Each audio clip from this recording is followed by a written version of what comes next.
Subhash kitchen.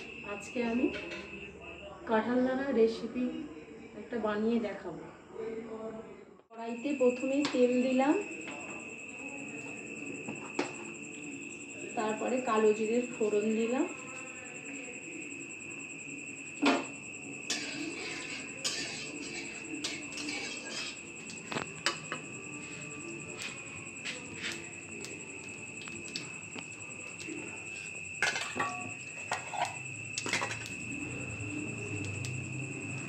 পেঁয়াজ কুচি দিলাম,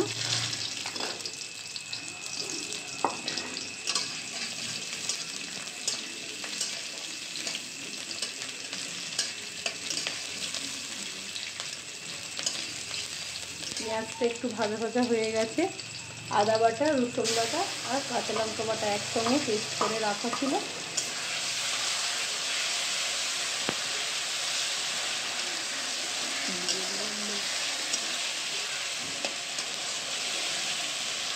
আদা বাটা, রসুন বাটা, কাঁচা লঙ্কাটা একসঙ্গে পেস্ট করে রাখা ছিল, দিয়ে দিলাম।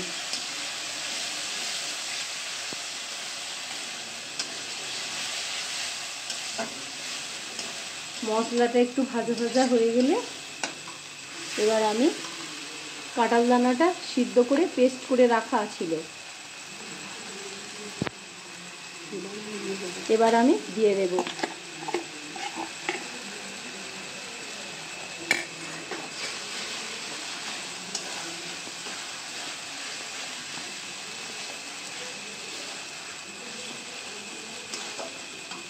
কাঁঠাল দানার এই রেসিপিটা চিংড়ি দিয়ে বানাবো।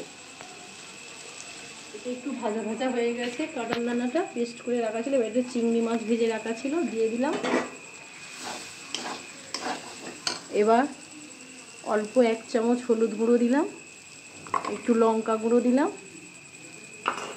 আর পরিমাণ মতো স্বাদ মতো লবণ দিলাম।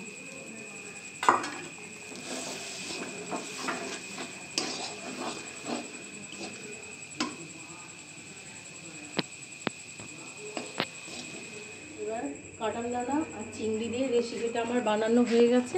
এবার একটু আমি জিরে গুঁড়ো, ধনে গুঁড়ো দিলাম আর নামানোর সময় একটু এলাচ গুঁড়ো ছড়িয়ে দিলাম।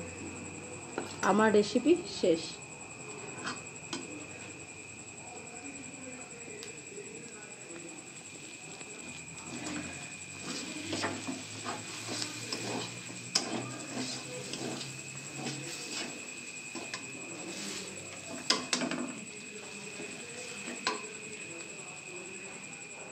এতে কোনো জল দিতে লাগবে না, এটা শুকনোই কড়াইতে নাড়তে নাড়তে এটা হয়ে যাবে। আর গরম ভাতে খেতে খুব সুস্বাদু। আপনারা করে দেখুন, খুব ভালো লাগবে।